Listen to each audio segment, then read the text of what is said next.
everybody, Jason Bermas. You're telling me the sound is messed up again. Just love it when that happens.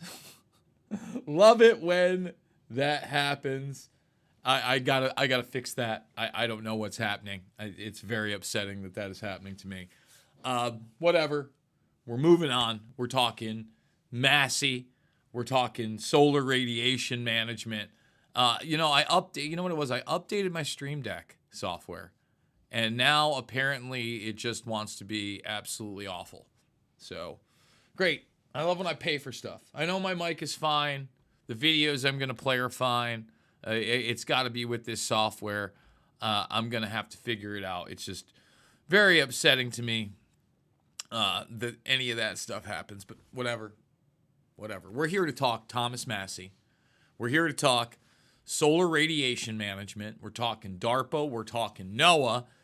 And we're also going to do a little geoengineering watch. I did debate on whether or not we would show some of my films, shade the motion picture, because I was looking at my analytics, and literally half my audience is brand new all the time. And Mr. Metzger, thank you for that. I know that a lot of that is you, but that tells me that I know a lot of you have heard my song and dance on NASA, geoengineering, prolonged jet contrails, etc., and especially from that film. But if you haven't checked it out, I would totally and completely encourage you to please check that out for free. Okay, it is down below in the documentary playlist. So, Thomas Massie made a couple of posts on the interwebs recently, talking about geoengineering, solar radiation management, the agencies involved, and he even used a naughty word on Facebook with a picture of a blue sky. So we're going to get into all that. This is going to be a shorter video, so let's get the thumbs up, subscribe, share. Again, I apologize for the clunky intros recently. Nothing gets under my skin more than a clunky intro. But we're going to fix all that. That is a promise to all you guys, because without you guys, none of this is actually possible. So, first things first, I cannot do it without your support. Please consider donating down below via the Buy Me a Coffee or the PayPal. If you want to be a big, more anonymous donor, I want to give a big shout out to Marigold Resources, marigoldresources.com, buying and selling a business. My man McGreevy has you covered. He also has a great independent and in-print publication, River Cities Reader, rcreader.com. He gets quite deep in the weeds on a lot of constitutional issues. Used to be on the Agenda 21 network, if you know what that is, with the Podfather there, Adam Curry, and really into the First, Second Amendment, and really on this geoengineering issue. Went to a hearing where we did have local state senators like my man Jeff Shipley trying to expose this issue. Give me a follow over on X if you're not there. That's where a lot of the raw stories that we go over are going to be, and let's get into it, okay? So first and foremost, we're going to read this entire letter, but this is what Massie, I believe he posted this yesterday, okay? I support this letter to President Trump. Terminate all federal funding and operational support associated with solar radiation modification, SRM, or management. Activities conducted by the Department of War, which was the Department of Defense, DARPA, NOAA, and other federal agencies. Thank you, Mr. Massie. Thank you for not only being America first, but how about human beings first? All right, so let's read this one, okay? This is in response to the immediate termination of federal spending on legacy Biden-Obama program. It was well beyond Biden and Obama. Just want to let everybody know.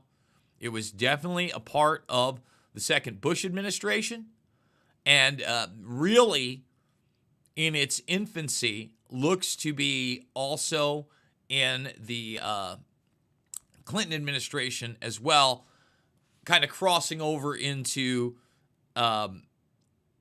populated regional areas in the United States, even on a small scale then, at least from my research. It was really those late 90s that we started to see this. Not saying they weren't doing a lot of it before then, but certainly not in zones where there were tons of humans, and then denying it outright.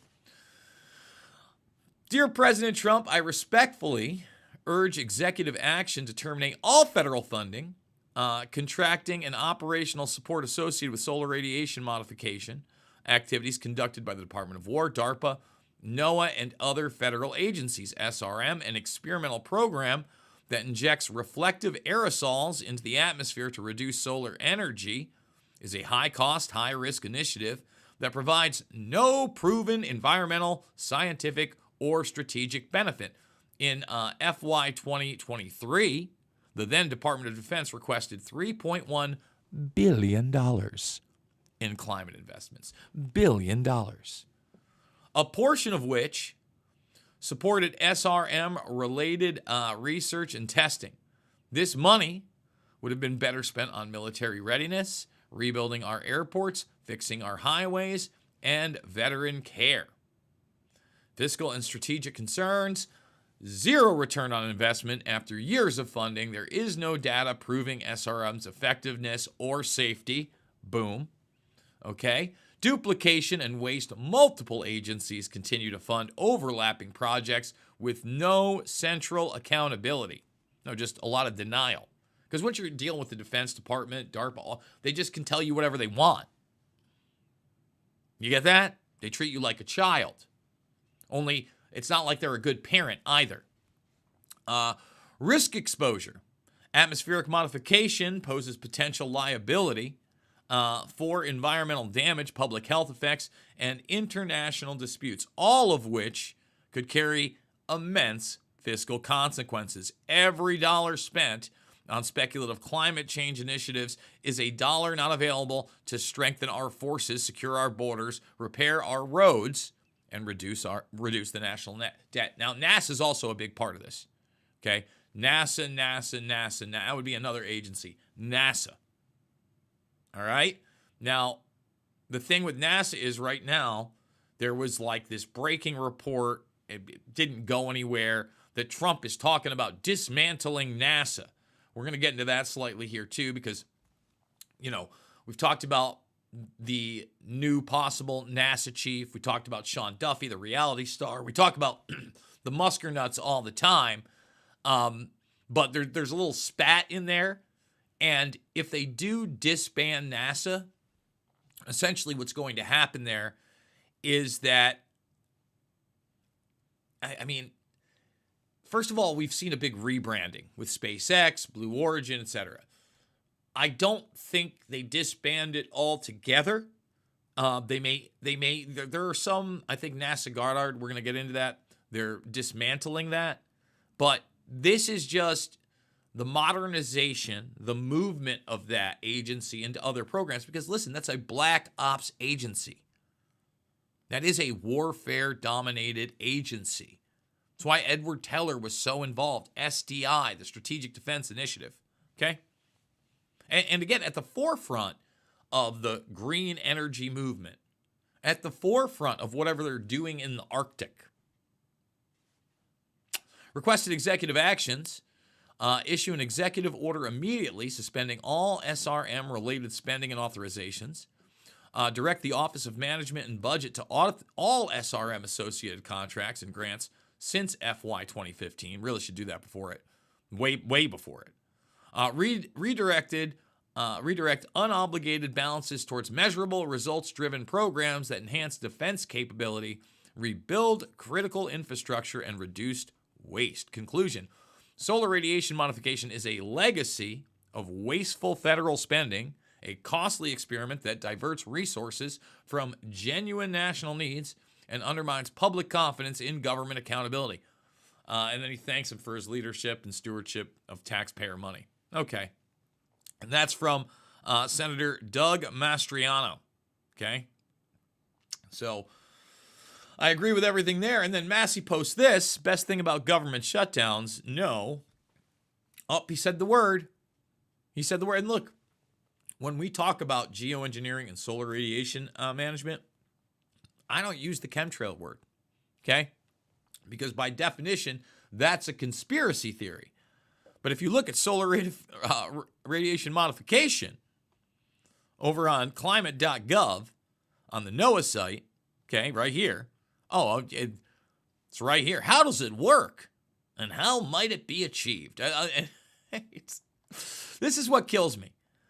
There's a ton of research on this. There, like he said, there is no data to suggest that this is a good thing. Instead, it seems to be a very bad thing for human beings and biological life on the planet, not just human beings, like plant life, animal life, the whole shebango. And yet, it's almost never discussed. I mentioned Marjorie Taylor Greene. She has introduced the Clear Skies Act, okay? Prohibits all weather modification, including geoengineering, cloud seeding, and solar radiation management.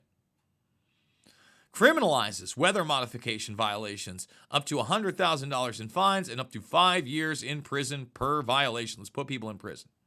Directs the EPA and DOJ to investigate and prosecute violations. Repeals all existing federal authorities and executive orders that permit weather modification. Creates public reporting system to allow Americans to report suspicious activity and requires the EPA to investigate. I like everything about this. This was in July. I missed it. I missed some things. But another reason to like Marjorie Taylor Greene. Now, I was mentioning NASA. Like I said, NASA Goddard is disassembling itself, okay? And I think this is a movement into the privatized sectors, probably into a lot of those underground bases that Musk dug out with his boring company. And it's funny. There's all this controversy of the old Discovery and whether it's going to go to the Smithsonian and how that has to be taken apart. And the reason I brought that up is because on X, it's been reported that Trump is looking at totally dismantling NASA. Okay, show me the money. Now, this may have happened. I just want to say this. I'm not doubting this story because it was printed in Yahoo and other places as well.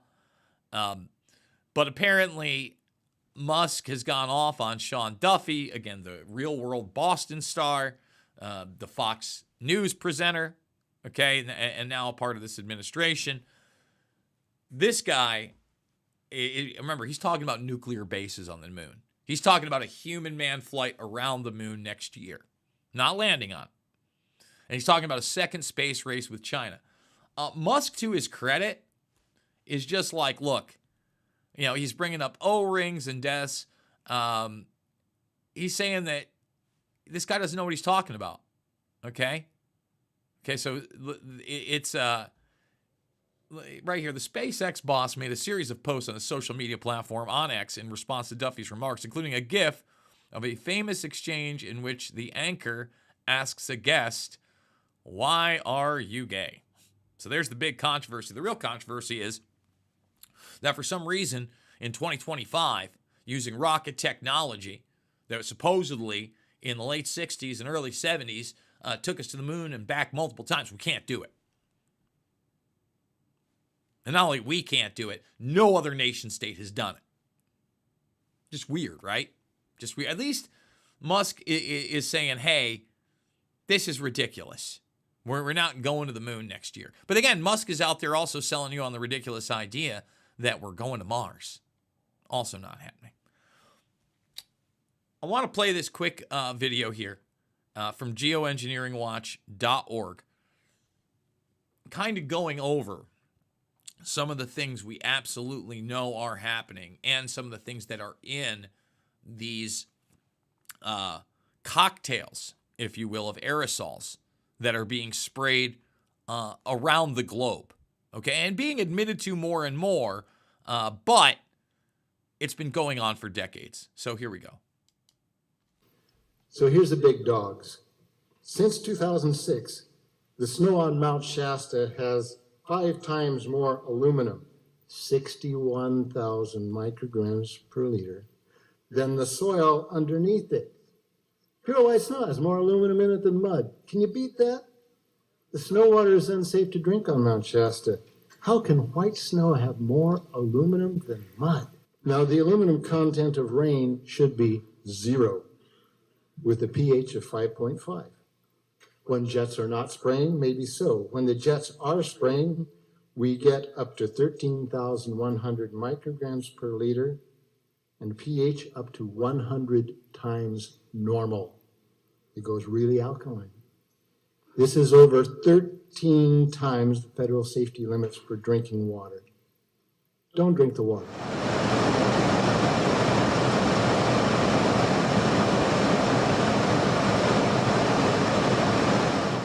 Greetings, gentlemen. Thank you for the opportunity.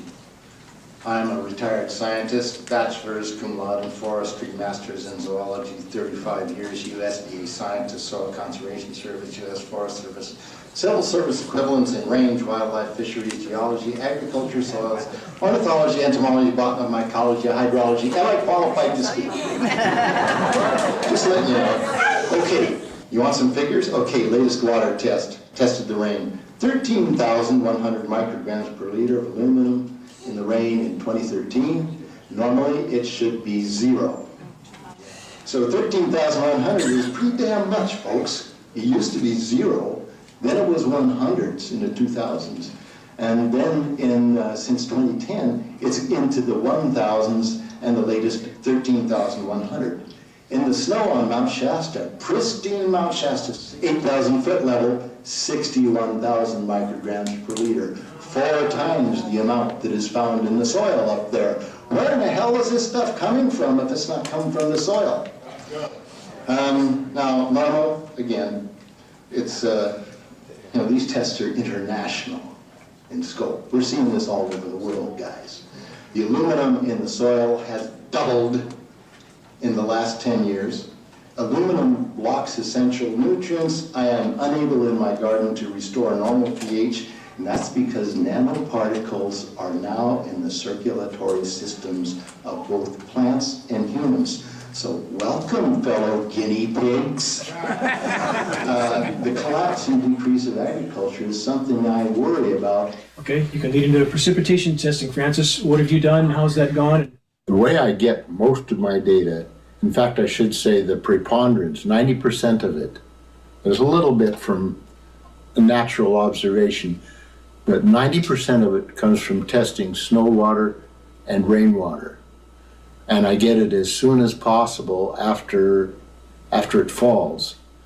And it varies also a little bit on whether you get it right in the first wave of precipitation that comes over for a front, and there's always more in the first wave than in the end of a front when it's coming through. It's a 5-day storm. It's always a lot more on day 1 than there is on day 5 of A lot more contamination. Yeah, a lot more contamination. Okay.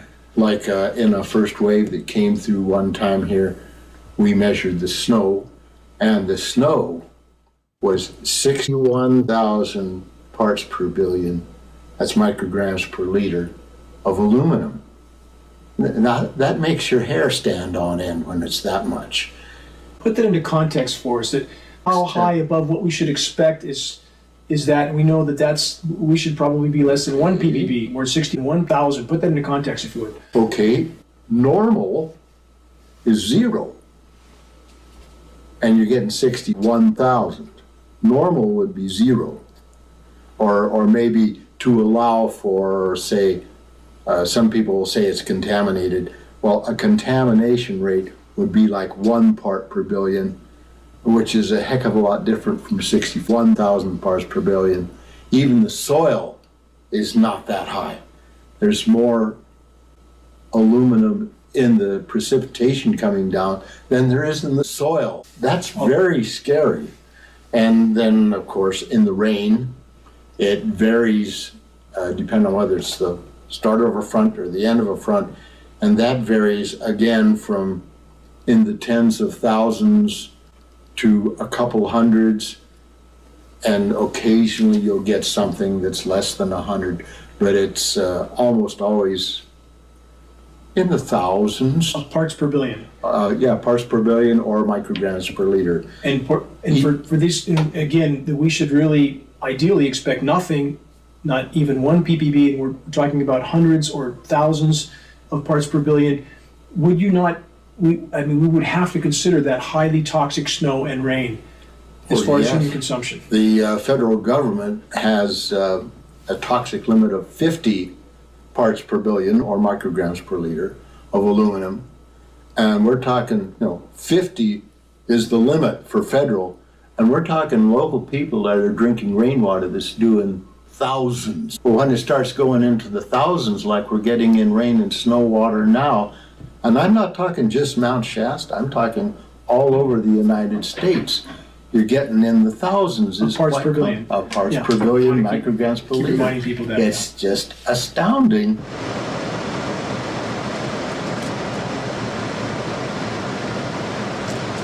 But there's nothing to see here. No biggie. No big deal. All right, folks. Like I said, this is going to be a short one. I do want to thank everybody who has been supporting the broadcast. Please consider via the links down below, $5, $10, $15. It does mean the world to me. Make sure you're ringing that bell, sharing the information, and checking out the documentary films. Let me say it again. Check out the documentary films, Invisible Empire, A New World Order Defined, Shade the Motion Picture. Those are my big picture films. Then, if you want to learn about 9/11, Fabled Enemies, Loose Change, Final Cut. As always, remember, it is not about left or right. It is always about right and wrong. I absolutely love you guys, and I will see you all on the flip side.